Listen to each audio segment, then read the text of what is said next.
maxay kuushu waa himilo iyo hiigsi aad leedahay waad gaarto, mana aha mid ku timaada xagla laaban, fikir yari hamikaaba iinsa mira yaraan doona. Kuushu waa shay cayiman oo lasla yaqaano, laakiin waxaa lagu kala duwan yahay heerka guusha. Qof waxa kuul ah ayaa qof kale u ah barbilowga guusha.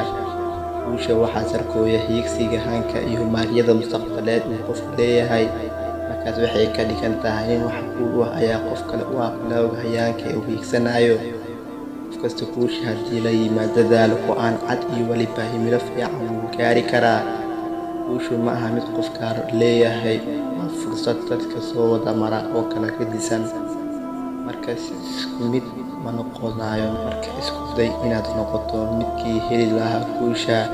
Dadka guuleysta ma aha kuwa naga gedisan, laakiin habka ay u gaareen ayaan garan, waana midda ay guuleystayaashu ugu yar yihiin dunida.